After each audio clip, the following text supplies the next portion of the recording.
product team for sportswear at Mountain Hardwear. And my introduction to the outdoors was really, I've always been interested in the outdoors, but my friends back home were much more city people. And so I've always been the one friend, I'm like, let's go camping, let's go this. And they would never really do it. And so I've kind of navigated the outdoors on my own. And so, getting into the outdoors is really passion driven to be able to like align my passion finally, in a professional way. I'm Brittany. So I am in finance at Mountain Hardwear. I'm the only senior financial analyst there. And I have always had a passion for the outdoors also. I grew up on the East Coast, moved out to California 2 years ago. And always grew up hiking and doing all different kinds of sports with my brothers and my family. And then I'd say when I came to the West Coast, it just kind of exploded. And I really started getting super into backpacking, super into everything kind of outdoors. And that's how I actually made my way up into Mountain Hardwear too. So I kind of moved out here and then started working at Mountain Hardwear. So. My name is Traci. I'm the Associate Product Line Manager for the outerwear on the product team. And I grew up playing mostly traditional team sports, but I had a friend take me on a camping trip to Joshua Tree, and I was pretty much hooked on climbing and camping ever since. After college, in between jobs, I took a job at an outdoor retail shop and was completely sold that I wanted to work in the outdoor industry. My name is Cheyenne. I am from Paradise, California. My job is an action product photographer and videographer for sports and products, introducing brands and athletes. My main favorite outdoor hobby is freestyle cliff diving in the water, not from too high. And I came into the outdoors because growing up in Northern California, there's rivers everywhere, mountains everywhere, canyons everywhere, so it's a very natural progression. And there's nothing else to do in Paradise besides go outside. So that's my story. What did you, as a young woman getting into the outdoors, need from a female role model? So one of the things I think, as far as sport-wise, that was tough is the confidence that I could just go out there and do it. I grew up in a more traditional household, and my dad was a doctor. Everything was, you're going to break your neck, you're going to fall. So I was a little bit afraid of risk, I think, and encouragement and just that you can do it, that be confident in yourself helped a lot. And then I was lucky enough, my first job outside of retail professionally, my boss was a female, and she was badass. She had her own company, she really was a great role model for me. Just seeing her do it and kind of pave the way gave me a lot of inspiration. It's very similar to you, except growing up it was kind of the opposite. So I had two brothers and we were always just pushing each other to one up each other, be better, try to take the next extreme. And my parents were always kind of encouraging to just do whatever you want and just seems very similar, just be extremely confident in whatever you want to do. And I definitely think that's kind of led me down the path that I've taken. Being able to kind of come across the country, move my whole life in the middle of a pandemic. Right. Yeah. All of that. I'd say I haven't had as much female role models.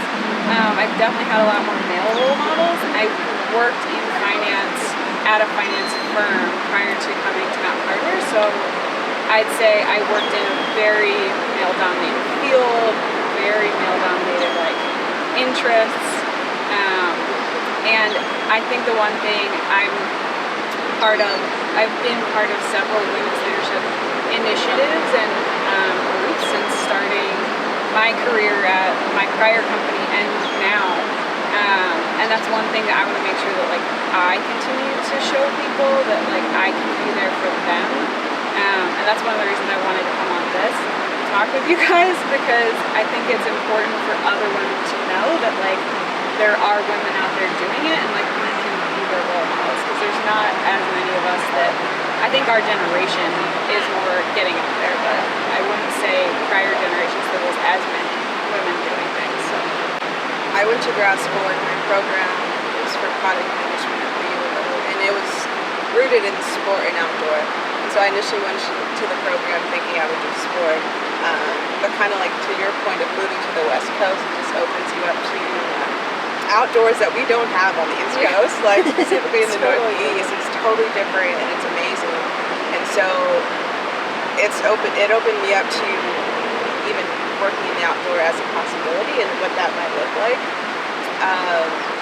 And I don't think necessarily one person helped me, but it's just a group, like all the faculty members throughout my program. And then for me specifically, as a woman of color within the outdoors, it can feel like you stick out like a sore thumb. And so I think I've had a lot of mentors show the opportunity of that and show that, you know, you being in this position is representation for other people to feel comfortable in the outdoors, whether it's working in the outdoors, exploring, just really showing the accessibility of the outdoors. So that's important to me. I've had people kind of lead the way in, you know, that line of thinking, but I also want to do that for other women of color and people in general. So that's why I was excited to do this and talk to you. What would you say to someone else who's maybe a person of color who felt intimidated by the outdoor space? What would you say to them to give them the confidence to go out and do it? Yeah, so I mean, because it really trickles down to so many things, because there's so many barriers to entry to even enjoy the outdoors. Like, yeah, there are a lot of free activities, but, you know, accessibility, if you're in inner city, like, where are you going for the outdoors? Central Park, you know? Exactly. Yeah, it's so hard. Or just the exposure, to your point, and then also, like, financial. Like, it's expensive to go skiing or snowboarding, and so oftentimes people don't get that experience, and it's because they don't see exposure. They're not really leaning in those pockets. So what I would say is to be brave. You know, like, it's okay to lead the way, and it can be uncomfortable. I think anybody feels a little bit uncomfortable if they're the only person who looks like them in that space. I've had moments like that on the mountain where it's like 5 people in color, you know, and but it should only motivate you, and I think you have to kind of root it in, like, this is an opportunity for me to show up and show that I belong here. What's the best way that other people can show their support of it? As far as encouraging it as well from like their platforms or from their work or just like in friend groups, like what's the best way to show your support? It's a good question. I think it's interesting because I think on top of those barriers to entry, there's like gear checking, right? Like, oh, what's this gear that you have? Or skill checking. And so it's like, I don't know that. It's a good question. It's a good question. I'm trying to think. I don't want to just give an empty answer, but I think nobody really wants to stand out, even though they're standing out, right? So it's just like, if I'm a beginner, just treat me as a normal beginner and kind of guide me in the space of whatever activity that I'm doing. It's not that I'm just a person of color showing up to raft. I'm just rafting and just happen to be a person of color. And so, like, removing that from the narrative, although this is your identity, I feel like I'm losing your question. I think I don't know that there's one particular answer that a friend could do outside of just being a normal friend to that person, into that space. Because I think, like, at a certain point you do want to assimilate while knowing that you do stand out, if that makes sense. Yes. Oh, yeah, totally. Especially like, and you mentioned like inner city, like just trying to get anybody. It's so hard because you need gear and you need stuff and you need a way to get out there, and it can be a very daunting thing to look at. But if you see other people like you going out and doing it, it makes it so much better. Because like when you see it, it's accessible. It's something you want to do. Exactly. So Yeah. just more representation in general as well. More representation, honestly, yeah. And I think from an outdoor perspective, something that we do a lot is like we really love our gear, and so people really get into that, and I think that could be a detriment, right? So if you're a beginner, you're not always going to have access to the most expensive thing, or maybe you don't want to invest in that yet until you know you like it, you know? So you're going to have something that, you know, it might break soon, but, you know, maybe I'm not going to use it before it breaks or something like that. So I think us being, just more kind to each other as well, and not getting caught up in that stuff. I think that. And I think COVID has done a lot in that regard, because I feel like a lot of outdoor brands are, not just making product for experts, but like making product, for entry-level players. And I think just essentially making the outdoors more accessible in a holistic way will help that issue.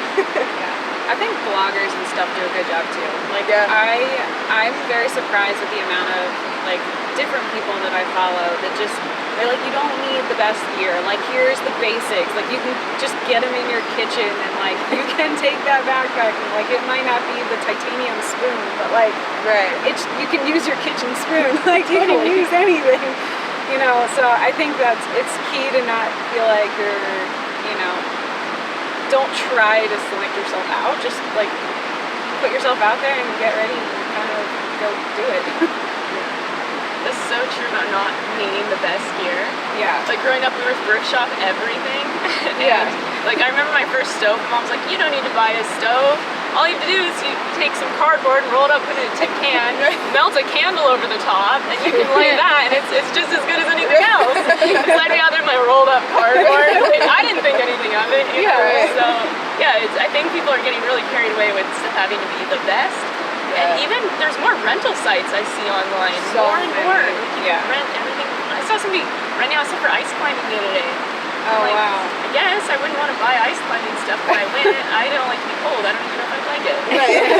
I'd rather rent it. That's awesome. How do you find your voice in the outdoors as a woman?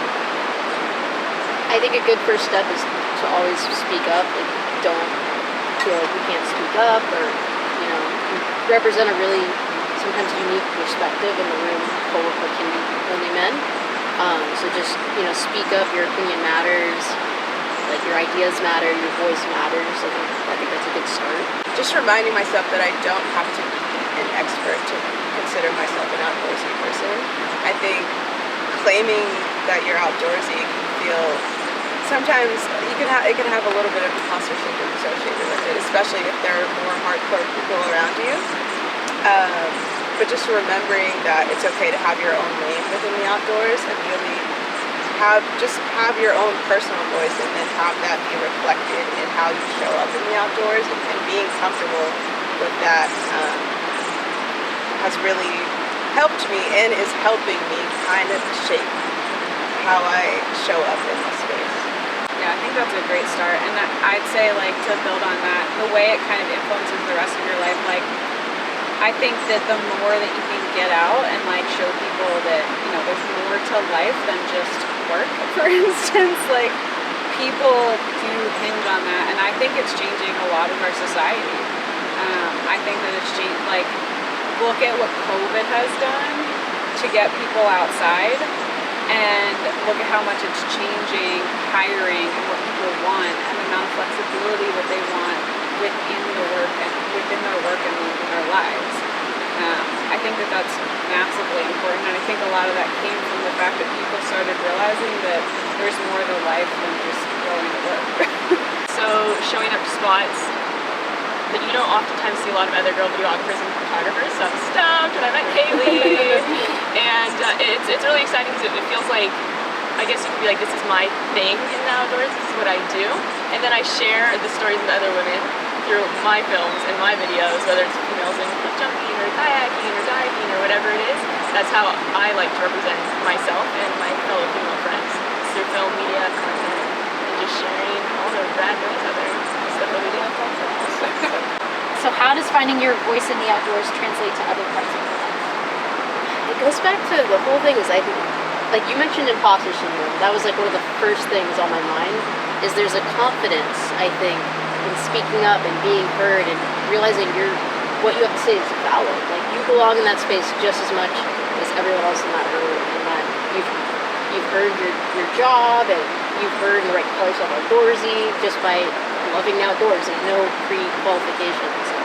I think that confidence and that's kind of sense of identity makes me feel like a more whole and confident person, like in other aspects.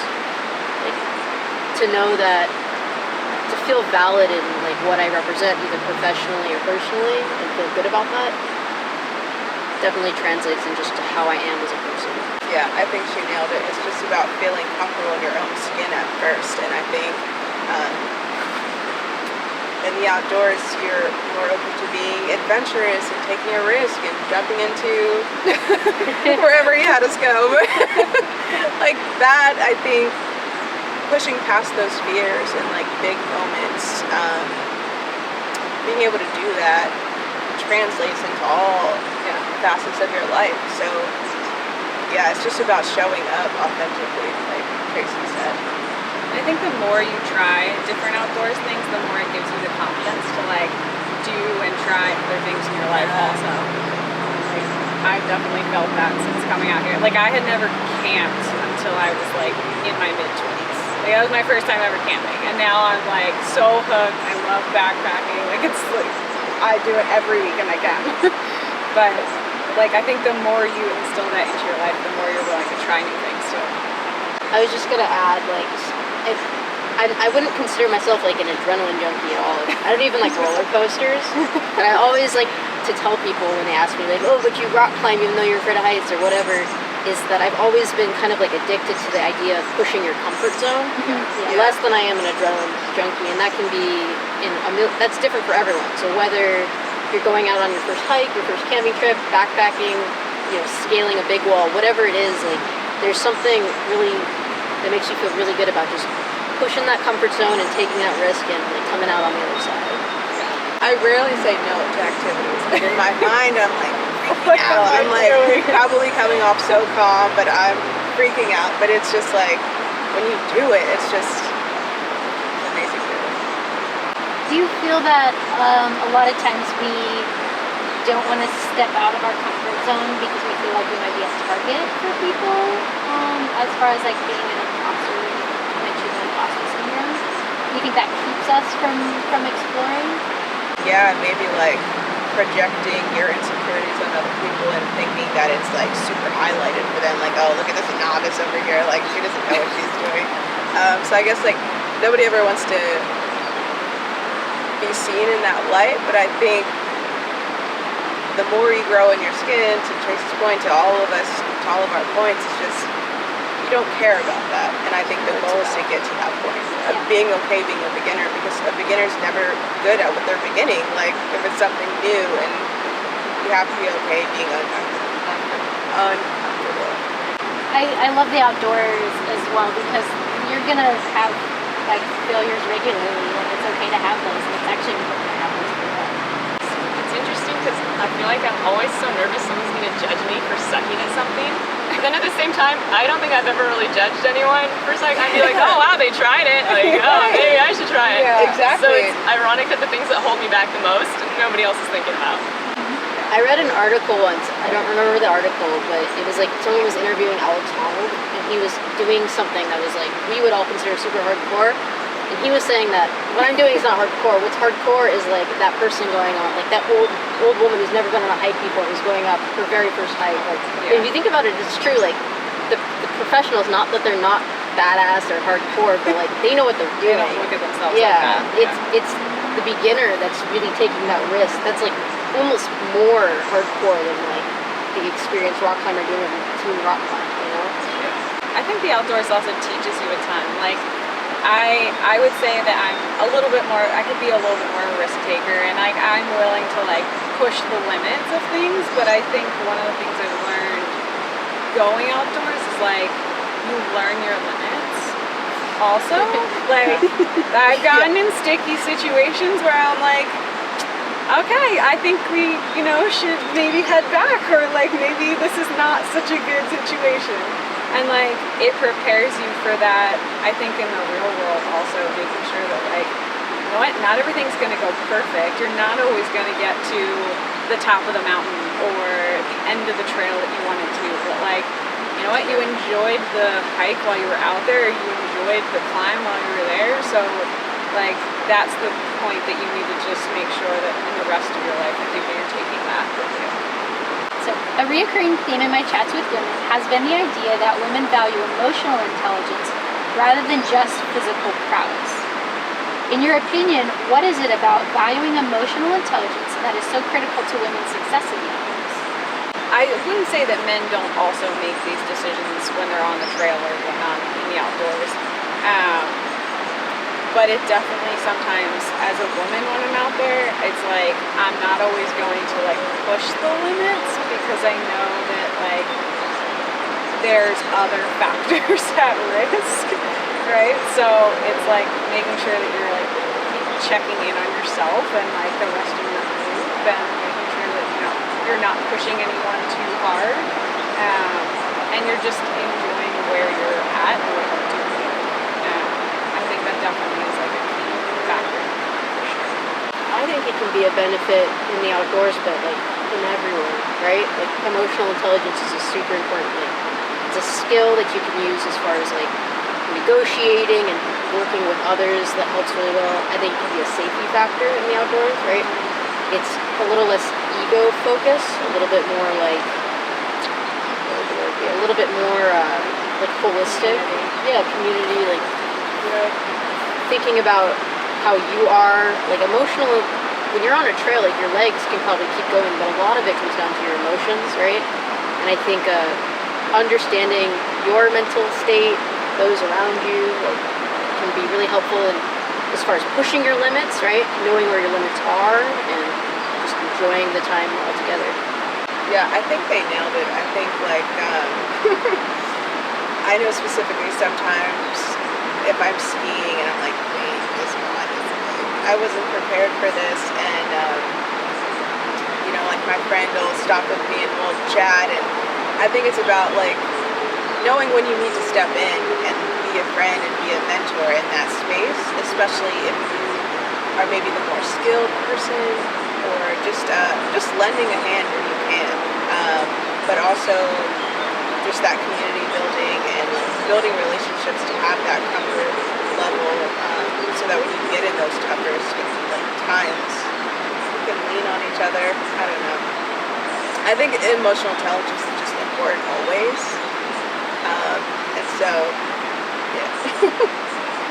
Yeah, I especially think in group settings, everyone's focused on emotional intelligence, and it's nice you have guys and girls in a group, because sometimes there's something that guys can somewhat easily do because they do have a strength advantage, and if you can explain to them and like have them tune into emotional intelligence as well, as far as referring to like, oh no, you can do this too, you just might need to go about it a slightly more technical way for a climb or whatever you're trying to get over.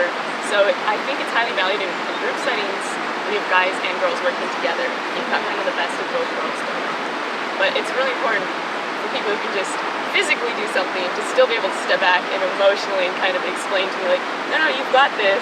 Yeah. Like, I'm going to tell you why you've got this, and they're coming from a position as someone who can understand you. The first time I became like more aware of this, when I worked as a sales rep before I was in this role in the outdoor industry, and there's a climbing event called Flash Foxy, and it's a women's only climbing event. And to my knowledge, it was like one of the first ones, and I got to go to like the very first one as a vendor.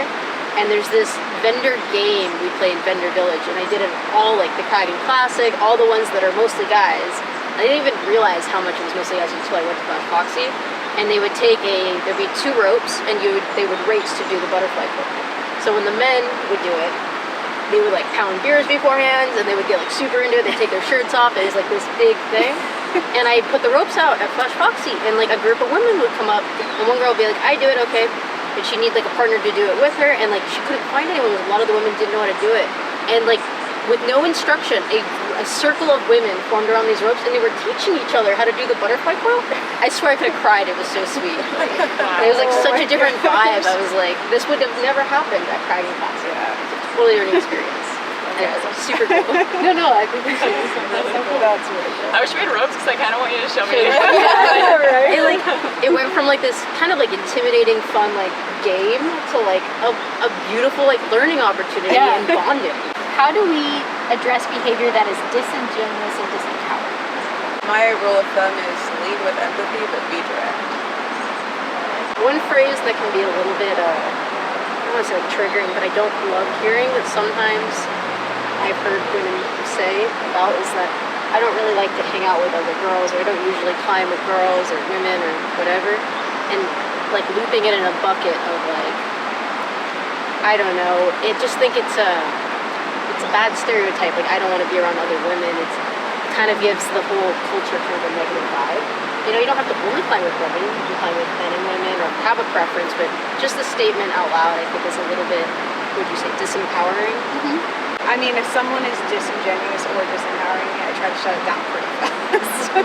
I hate to be that person, but like, it's not going to help in a team. It's not going to help one-on-one. It's not going to move anything forward. So I would definitely go with Ash's answer. Like, you gotta lead with empathy. Like, you have to lead from a place of understanding and a place of willingness to be open to anything. And if you're gonna, be disempowering, I mean, you're not empowering anyone. And I think that's one thing. Like, I feel like most women in the outdoor industry are pretty empowering. I mean, everyone I've come across is super empowering, like lifting everyone else up. One of the things I've actually found with Mountain Hardwear especially, like, I've never had a leadership team that's so women empowered. Like, not only there's a lot of women leaders on the leadership team at Mountain Hardwear, but I'd also say, like, Troy being our president, like, he is extremely for women at the company and, like, wants to get us out there. Like, I've never worked for a company that was so female focused. Yeah. I agree. Do you think anyone can ever be disempowering on accident, where they just say something like a cliche saying or something and they're not intending to be disempowering, but it comes off that way? Has that ever happened to you? I did a whole talk about this, except I was the questionnaire. I mean, there are so many instances where, we grew up in a society where everyone has, things in the back of their head that's not always like what you intend to say, and I'm blanking what the word is, but Biases? Yeah, biases. Thank you. Inherent biases. Inherent biases. Yeah, I mean, like, we all grew up with that, and I think it's just a matter of being aware of the fact that everyone has biases. You just have to go beyond them and be conscious that you have them. And I think it's something that, like, I've hosted and done multiple talks on this. And even initially when I heard it, I was like, I don't have any biases. And I was like, yes, I do. Like, yes, I do. Like, I grew up in the Northeast, like a very, very different, predominantly white area. I 100% have biases. I never had been to the West Coast. I hadn't traveled much. I had never even been outside, like, the tri-state until I was much older. So, like, you grow up, I think depending on where you grow up, you definitely have biases. And you're, like, throughout your life you're going to have them. But I think it's just making sure that you're aware of them and moving forward with your life, like, being conscious about them is super important. How do we discuss the soft bigotry of low expectations? Can we use Ash's answer from earlier, the whole, like, lead with empathy? That applies to almost everything. I know, right? I can't, I haven't experienced a lot of, like, verbal ones that I have, like, marked in my brain.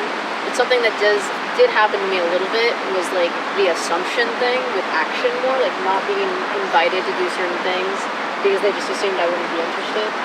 Like, I've definitely been at an event or something like that and watched all the boys go off to climb or surf or do whatever, and so no one asked me, and so-and-so goes, oh, what about Traci? She surfed too. And they go, oh, I had no idea. It's like, well, you just looked at me and assumed I didn't do X, Y, or Z, and I love that stuff. I think inviting everyone in the room, not trying to not make assumptions, and also making sure everyone's heard. Like, if you notice someone's quiet in the corner or whatever, like asking for their opinion, making sure they're elevated to have their voice to speak up. Yeah, I would go, I mean, it definitely, the invitation, you have to make sure it's always there. You have to make sure that you're inclusive of everyone who wants to be included, and make sure that, they have the offering. There was multiple instances where it's like, I've always been super athletic. Most people have always, like, I talk about the fact that I've played sports. So like on my last company, I was on a bunch of sports teams, and we had like big sports teams. But like I got asked by a lot of the guys because they needed to be girls on the team. But it was like every team, well, there was the min of 2 girls, you had to have 2 girls on the field. So it was like, yeah, I was always on the field, but I was like, you know, other girls can play too. We don't need half the bench of girls. Like, we can have more girls out on the field. So I think it's just making sure that you're like standing up and like, they're more than happy to sit on the bench also. I think people also, like, as they grow, they're, you know, growing up, as they get into adulthood, they tend to be a little bit more not the high school jock kind of thing. Just what you said earlier too about like not wanting to stand out. Like if you're not invited and you're the only female in the room or whatever, it can be hard to be like, hey, what about me? Like you don't want to be that person. Yeah. Sorry. No, that was my answer. But like what you said earlier about like making sure that those people feel like going out of your way to make sure people feel included and that they don't have to, they can fit in and not have to wave their arms and say, hey, I also rock climb. Remember I mentioned it last week? Yeah. Whatever. I think it simply comes down to that, and just making, even if you aren't really rooted in the sport that they're, or outdoor activity that they're about to go play or perform, still including the beginners, you know, and making them feel as special and like just keeping them along, because it's hard to like not be included, and then if you're not included and you're also a beginner, now you just feel like I'm trailing along, you know, slowing everybody down. So just keeping that in mind. Sometimes it's hard, like you mentioned. Sometimes the girls want to sit on the bench, but it's also sometimes because, you know, like I got invited to play racquetball, and I had no idea what I was doing. And someone's like, oh, get in! And it's like a bunch of these big guys playing. I'm like, I'm gonna get hit. So the first couple times I went, I genuinely didn't want to go in that racquetball court. But then one of my friends, she was like, hey, come on, let me just take you aside for 20 minutes and we'll go over the basics with you first. And then I was all in. So it's also really tricky because sometimes I feel like I'm pressuring my friends almost too much in a group setting, and I need to be like, okay, let's do something smaller first. Right. You're not going to get hit by that racket. So sometimes it's the group setting, and sometimes they just need a slightly smaller introduction.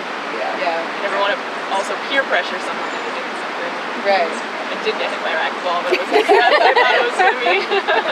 I feel like we all low-key did it on that little diving board thing. Oh, 100%. Without knowing it was literally, it was like, all of us like, are we gonna go? Are we gonna go? Like, you should go, you should do it. Right. Like, and like reasoning with each other for why it was good. But without too much pressure. Yeah. Like it was I It was either that or that rock. You just walked back. she was like, land on your back, but then we saw you do like a cannonball and we're like, okay. And then I tried to follow the cannonball, which did not work. And then there were some signals and we're like, We adjusted as we went. Yeah. we all worked through it. I'm literally speechless. That's the most exhilarating thing I've ever done. So how would you guide a young female athlete to maximize her potential in the outdoors? I think one thing with any like new female who's like interested in getting in the outdoors but isn't really sure what they want to get interested in is just getting them out to like try different things, and like, you know, seeing what they like, what they don't like, different areas, like going different places.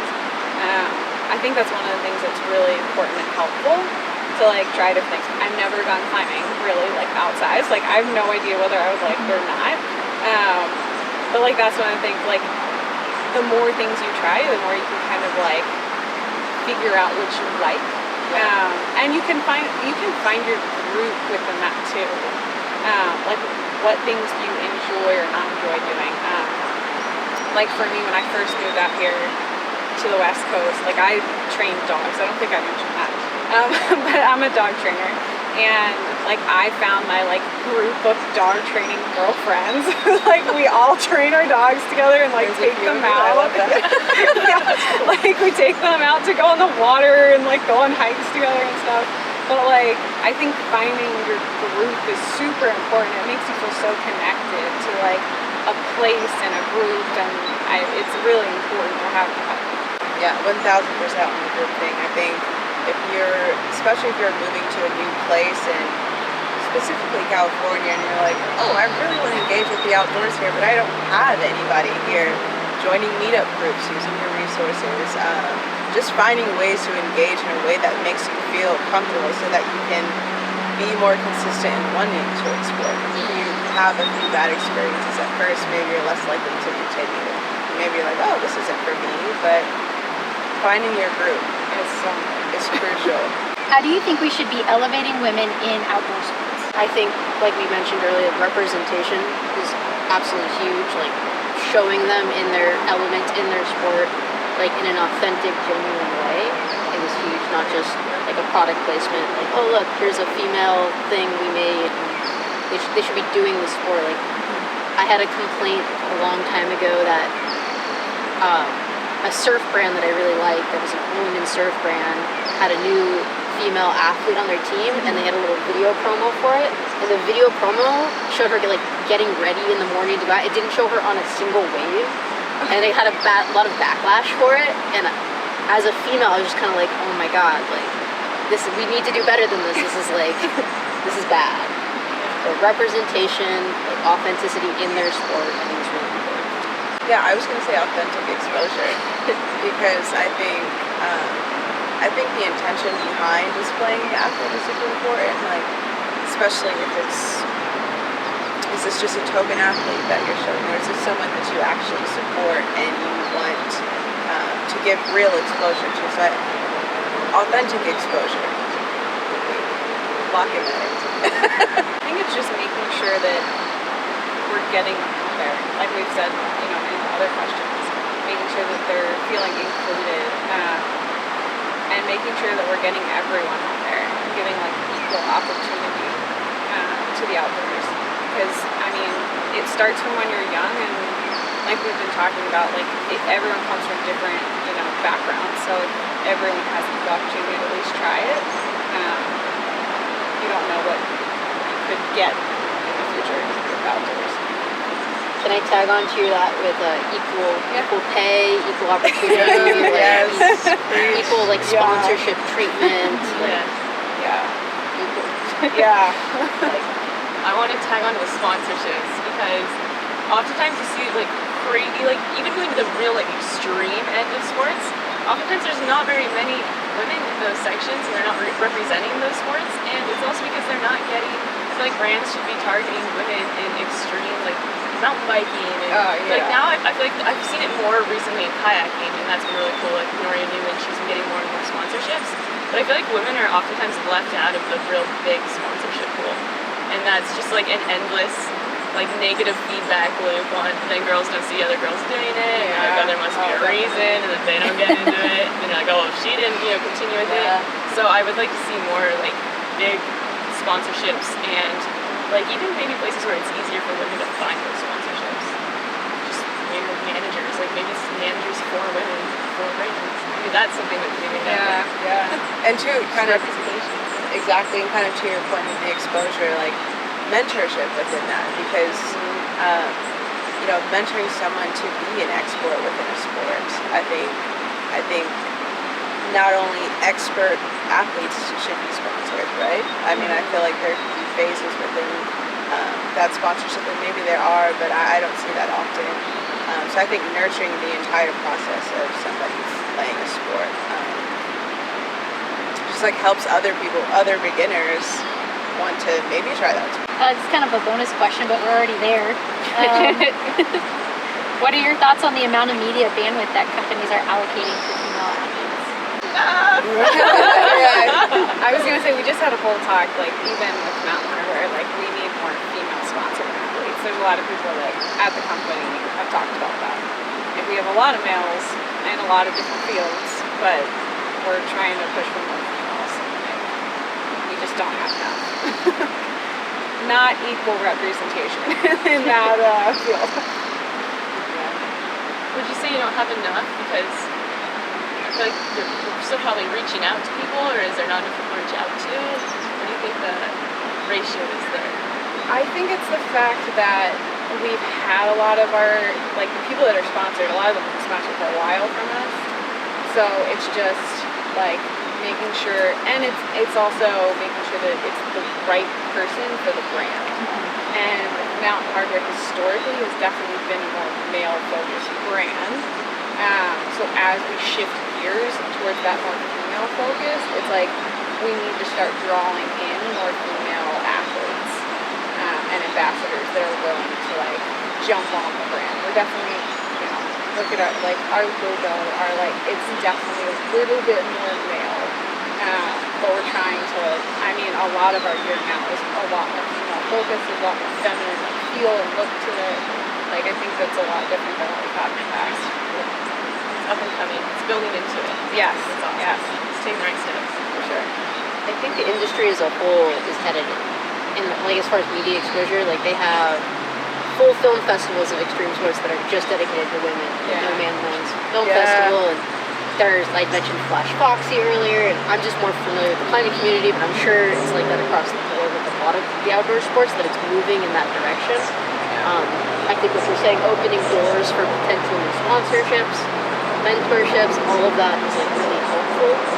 And are they out? What is it? Is it that people aren't giving them the opportunity, or are they just not out there?